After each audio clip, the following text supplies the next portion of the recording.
I'm David Mathews with Spark of Life, where our heartbeat is to walk beside those who are grieving, sparkoflife.org. Today we're talking about attacking grief. Attacking grief. Grief sucks, and we have to get the suckiness out of grief.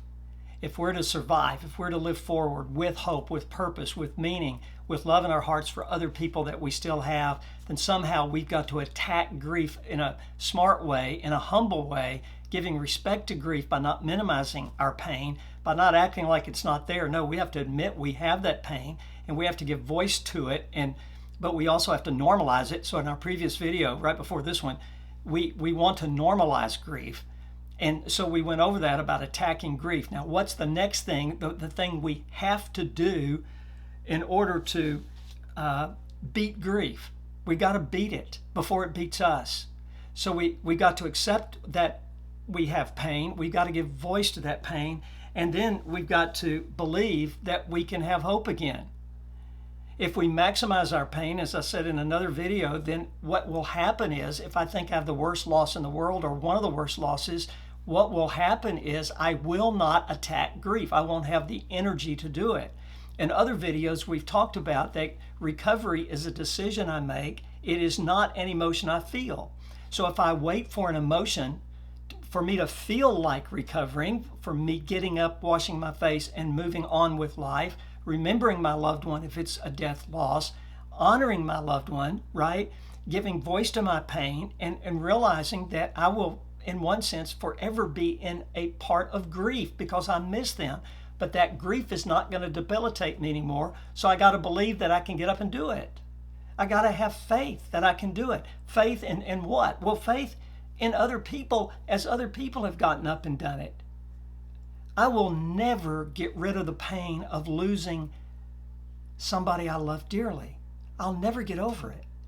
At Spark of Life, we teach people how to get through it with the pain so that I don't add more pain to my loss and more loss to my lost story by being inward and destroying other relationships that I want to keep going on this earth. We said in one other video that sometimes when we experience grief, deep grief, everything in our lives is centered around what we lost, and at times we lose sight on what we have.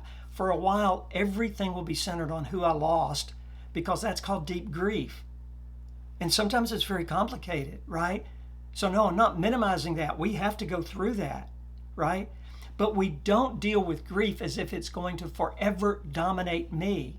So somehow I've got to get out of this. Everything in my life revolves around my losses, and we forget what my unlosses are, what I have today. I have people to love today. So in this second part of this attacking grief, because we're sick and tired of grief debilitating people for the rest of their lives, I have to believe that I have hope to have joy again and permission to have joy again, permission to grieve and permission to recover. Recovery sometimes is difficult. It's always difficult, right? But it doesn't mean that it's impossible. I love golf. I have some golf books back here. You might see some of them. Of course, my favorite golfer in the world was Arnold Palmer. He actually said hi to me one day at a Masters golf tournament. He acted as if I was important. It was incredible. He's already 80-something years old. And he gave me the thumbs up. Just like, I felt like he probably knows that my last name only has one T, Mathews, with one T. So, but I also love Ben Hogan. Now, if you don't know golf and you don't know Ben Hogan, it's not about golf. It's about a spirit that says they won't give up. It's about a spirit that says, I believe I can get up and walk again. Ben Hogan in 1949 was one of the world's top 3 golfers without a doubt. He was great. At that time, he had won 3 major golf championships, first one at age 32. But now he's in his 30s in 1949, and he's on this road in a brand new Cadillac with his wife Valerie, and he comes on an incline in West Texas, and a 2-lane highway in 1949, and the Greyhound bus had somehow come into that lane. As he came over the hill, Hogan was face to face with a Greyhound bus doing 60, 70 miles an hour, going to be a head-on collision. Had no time. He instinctively dove across the car to save his wife Valerie, giving up his own life, he was thinking, to save her because he loved her. And the crash was so horrific that the steering wheel, if he had not jumped in front of Valerie no seatbelts in those days. The steering column and the steering wheel was pushed right through the seat where he was sitting. In other words, he'd have been impaled. He would have died almost instantly had he not tried to save his wife. It's a great story. Great story. But the greatness of this story is that he risked his life to save his wife. But the doctors thought he was going to die. The whole nation was in vigil for Ben Hogan. Everybody knew about Ben Hogan, right? And the doctor said he'll probably die. And if he doesn't die, he'll never walk again. And if he somehow walks with a crutch and with a walker, he will never play golf again. And if he does ever play golf again, he will never be a champion golfer. He could never compete again his golfing career is over. Everybody said that. 1 year after the wreck, Ben Hogan taped his legs, rubbed liniment all over his legs, taped his legs meticulously, went out and played his first professional tournament 1 year after the wreck, and finished tied for first with Sam Snead. I think it was the Los Angeles Open. It's an incredible story.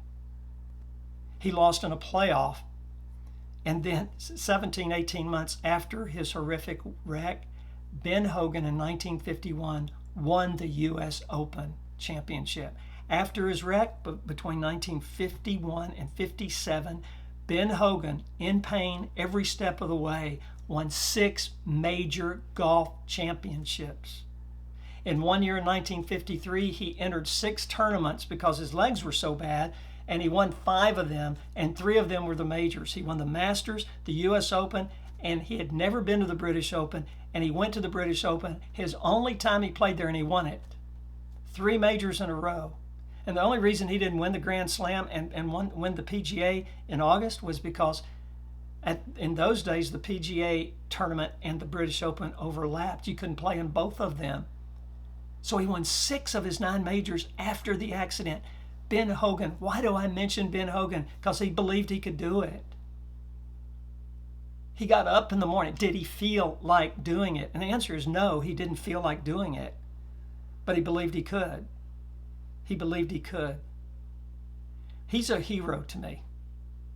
There's other aspects of Ben Hogan that I think are applicable to all of us, but for today, the lesson is, do you believe you can recover in a healthy way, not forgetting your loved one, not ever grieving again? Of course you're going to grieve and cry in the future. Yes, you will. There'll forever be a pain in your heart, a hole in your heart. But that hole in the heart does not have to debilitate me living forward with hope. We've got to attack grief by believing we can do it. Ben Hogan's a hero of mine and of many, but I'll tell you who the real heroes are that we know. There are 1,552 people who've spent 3.5 days with us sharing their hearts and their pain. And they've all felt like giving up. Our next video is going to be on attacking give up. But first we have to believe we can do it. That's part of attacking it. We've got to believe we can do it. And our heroes, I could tell you about Jean. She was married 56 years to her husband. 56 years. They did ministry together. What a sweetheart Jean is. We love her dearly. She comes to a retreat. On Thursday, she shares her story of give up. She said, for the last year, I could hardly get out of bed. I didn't know how to live without my husband. We did everything together. It was a great love story. And she was shattered. Of course she was shattered. She lost her husband that she loved dearly. And she didn't have a reason, she said, to get up in the morning. By Sunday afternoon at the retreat, she said, I found my reason. I'm going to help people. My name is Jean Arthur, and I'm from Whiteland, Indiana. I came to this retreat after losing my husband of 56 years in July of 2018, last year. It has changed my life already. I know I was lost when I came, and it has I have a strength, I know, inside me that I can go back, and I'm going back with a purpose in my life to live. I know there is still some living for me to do, and I didn't know that when I came. And so one of the greatest moments was finding this place on the internet. I will forever be thankful to to Rusty and to Dave and Debbie for what they have put within my life, and for Spark of Life who does this. And I have to say also that for any donors that might see this and might give to people like me, it's a marvelous thing that you've done for my life, and I will forever be grateful. We shatter grief by believing we can get up out of bed, wash our face, and go out and live again. It takes time, and there's no exact time frame. But Jean is a hero of ours. You know what she does? People who come to our retreats, virtual retreats, online retreats, people who come to in-person retreats, Jean will call them after the retreat. She'll call everybody that's come to retreat like the last 2 years, and she says, how are you doing? We're here. Is there anything we can pray about, or is there anything we can do for you? That's what she does. Because she shattered the debilitating power of grief. She attacked it. She let herself grieve deeply. She didn't minimize her pain. She believed that she could, with the pain, get up, wash her face, and attack grief and not let it ruin other relationships that are important to me.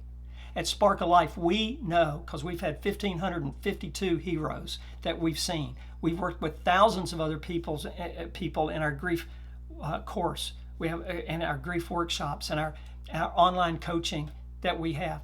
If you need help attacking grief and living forward with hope and with meaning and with purpose, then contact us at sparkoflife.org. Tell your friends about it. Now, we don't know everything about grief and recovery, but we know enough. We know enough to know there's always hope. At Spark of Life, there's always hope. Go to sparkoflife.org for more information and all the resources we offer you. You can get help today to live forward today within the next 5 minutes. Contact us at sparkoflife.org, where there's always hope.